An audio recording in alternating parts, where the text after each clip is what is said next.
Right. So the group stage of the Women's African Cup of Nations has come and gone, and it was everything advertised and more.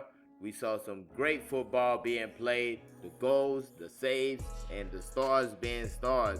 Sometimes referees being stars for some teams, but we're not going to talk about all that. Maybe just a little bit. When it comes to the results, though, the big guns came to the party. Let's just say that. All 4 semifinalists from the last edition of the WAFCON made it into the quarterfinals this time around. But we also have somewhat of a new player making it into the quarterfinals for the first time in their history. So that's kind of cool right there. Now, speaking of the quarterfinals, we'll be talking about the quarterfinals, taking a look at the quarterfinals matchups in this video. Also going to take a look at the match day 3 matchups, the final group stage games. But first, of course, please make sure to like this video, subscribe to the channel. Thank you very much. So yeah, we're going to start with Group A. Going into the final match day of the group, this was how things stood. You had Morocco, number 1, on 4 points with a +2 goal difference. Zambia, number 2, with a +1 goal difference, same points. And you got Senegal, 3 points, +3 goal difference. And DR Congo, 0 points, -6. So you had Morocco, Zambia, and Senegal with the opportunity of winning the group, basically, if results went for them. While DR Congo, they had a slight chance of making it as the 3rd place team in the group. And when you take a look at the results, you got Zambia defeating DR Congo by 1-0. You have Morocco defeating Senegal by 1-0. And first about the Zambia game, I felt like Zambia was kind of playing with their food a little bit. They could have done a little bit worse to DR Congo. DR Congo, on the other hand, has been looking a little bit better in this competition. Even the goal they conceded was really a fluke goal because their goalkeeper just basically did not save a ball that was very, very savable. So that was how they went down by 1-0.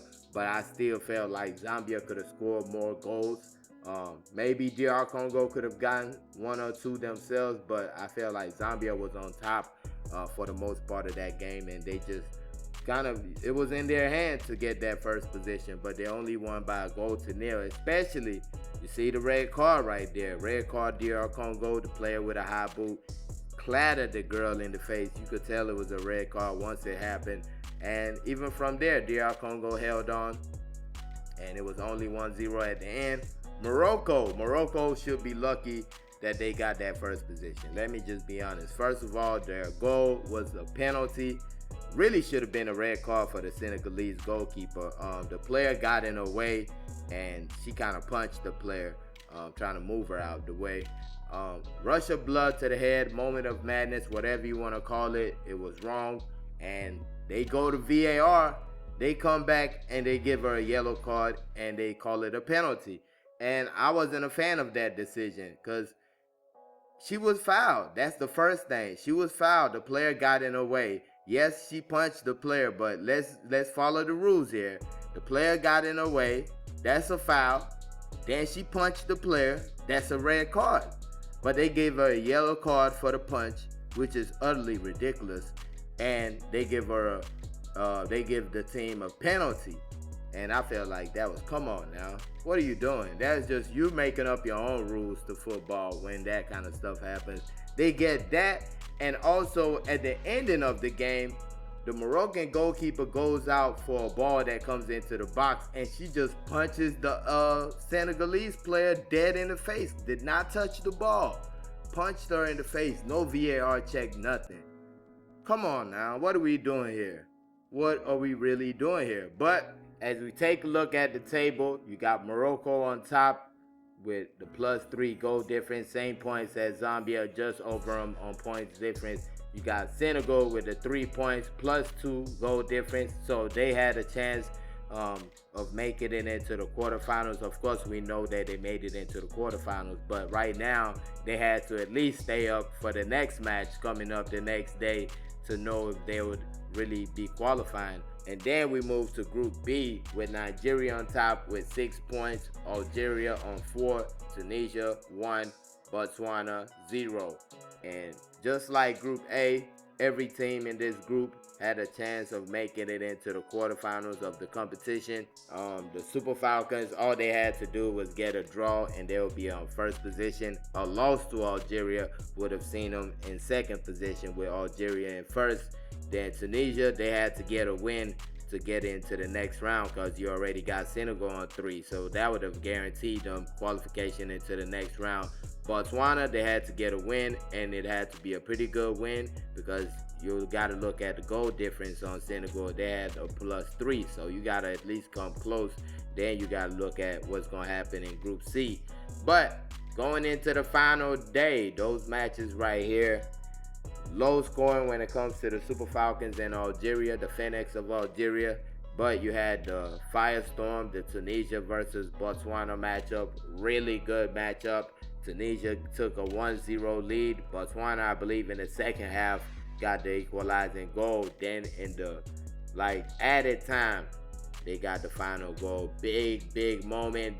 Player had the ball in the box, gets it to a teammate, and she brings it in off the chest, slams it off the volley. Mean mugs the camera while being on her chest. It was a real nice moment. Her teammates, the coach, everybody ran around her, and you're like, hey, Botswana could have a chance to stay in this competition. Of course, when you look at the final standing, they still had to wait till the final day. Goal difference was less than Senegal, so they knew they had to wait for those final results. Super Falcons of Nigeria, first on the table with 7 points. Phoenix of Algeria, fantastic job they did, making it to the first quarterfinals in their country's history of this competition with 5 points. And yeah, I felt like the Super Falcons really should have got that win with the amount of chances that they had, but you still got to give credit to Algeria for holding tall at the end and making sure they didn't concede. So they've not conceded, just like the Super Falcons all through this competition. So that's pretty cool right there. Then you move to Group C. You got South Africa on the top, Banyana of South Africa. Even after that punch in the face that they took from Tanzania, still on top with 4 points. Goal difference over Mali, who were in second position. Tanzania, Ghana, 1-1, and all teams had a chance. South Africa, all they had to do was get a draw, and they'll be in first position at the end of the group. Then Mali, they had to defeat South Africa to get first position, or a draw to maintain second position. Then you had Tanzania, a win over Ghana could push them in second position depending on the South Africa-Mali result. Ghana, the same thing. And you look at the final results, it was a whitewash on the day. South Africa destroying Mali by 4-0. You got Ghana destroying Tanzania by 4-1. The Ghana-Tanzania game kind of looked close. I think both of them kind of looked close early in the first. Ghana scores, Tanzania equalized. Then Ghana just had that moment that they just went off and scored 3 goals.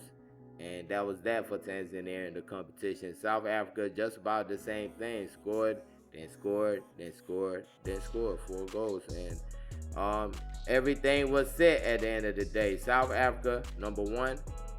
Ghana overtook Mali with goal difference.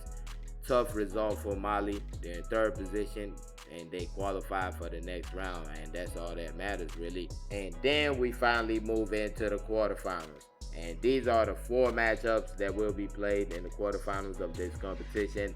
You got Nigeria taking on Zambia. That game will be played on Friday, the 18th of July. Also on Friday, the 18th of July, Morocco hosting Mali.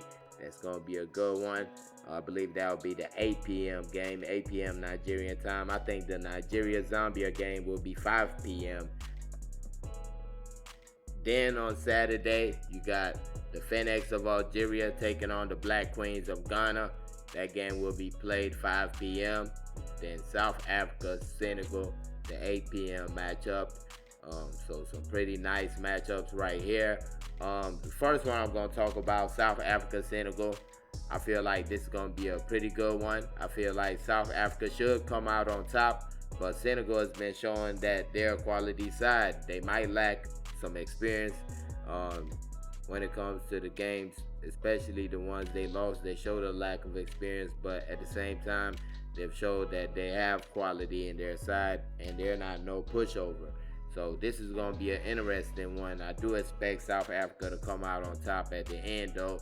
Then you got the other Saturday matchup, Algeria taking on Ghana. I feel Algeria deserve a lot of credit for making it this far in the competition, for their play so far in the competition. No matter how you want to spin it, 3 clean sheets is 3 clean sheets.